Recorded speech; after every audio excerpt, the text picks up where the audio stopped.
கூட்டணி வரியா சொல்லுப்பா. ஜனநாயகன் இன்டர்வல் வரைக்கும் தான் படம் வரும். இன்டர்வலுக்கு மேலே இருக்கிறதெல்லாம் கட்டு சென்சாரில். 2 மணி நேரத்தில் 30 நிமிஷம் தான் படமே தேட்டரில். பரவாயில்லையா? தலையும் புரியாது வாழும் புரியாது சார். அவ்வளோதான். எங்களுக்கு இது ஆட்சேபகரமான சீனு.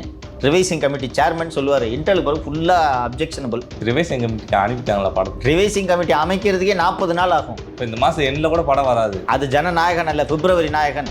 அது ஜூலை நாயகன். நெக்ஸ்ட்டு நான் எதுக்கு உனக்கு உதவி செய்யணும் அதை சொல்லு. எனக்கு சிம்பிளாக சொல்லு. ஆங்கிலத்தில் there is no free lunch என்று ஒரு பழமொழி, ஒரு சொலவடை உண்டு. இது அரசியல். நான் டேபிளுக்கு நான் ஒன்று கொண்டு வந்தேன்னா நீ என்ன கொண்டு வர பதில்? இது இருக்கா இல்லையா? நீ என் தம்பியா? நான் எதுக்கு ஒன்று செய்யணும்? தம்பி மாதிரி தானே செஞ்சேன். கோழி கழுத்துன்னு ஒன்று சொன்னேன்னா அந்த கோழி கழுத்தை பிடிச்சிக்கினே டெல்லி வரைக்கும் வந்துருக்குங்கள. நீ இப்போ பதில் சொல்லு. நான் எதுக்கு உனக்கு உதவுன்னு சொல்லு. நான் உனக்கு உதவுவேன்.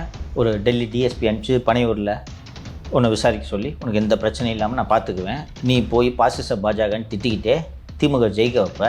நாங்கள் தோத்துட்டு உட்காந்துருப்போம். திருப்பி திமுகறேன் இந்துக்கள் மனத்தை புண்படுத்துவான். அதுக்காக நான் உனக்கு உதவுமா? இப்போ திமுக ஜெயிச்சா விஜயும் விட்டு வைக்காது சார். இது அவர் பிரச்சனை விடுங்க. நீ என்ன தோக்கடிக்கிறதுக்கு நான் உனக்கு உதவுமா?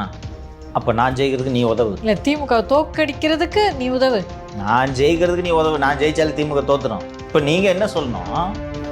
பட் அந்த டீலிங் எனக்கு ரொம்ப பிடிச்சிருந்துச்சு. அதனால் நான் ஒத்துக்கிட்டேன்னு சொல்லிட்டு கூட்டணிக்கு வாங்க. ஜனநாயகனை முழுசாக ரிலீஸ் பண்ணுறோம். நாளைக்கு காலையில் ரிவைசிங் கமிட்டி 1 மணி நேரத்தில் ரிலீஸ். சப்ஸ்கிரைப் பண்ணாதவங்க பண்ணாமல் விட்றாதீங்க. தொடர்ந்து பண்ணுங்கள்.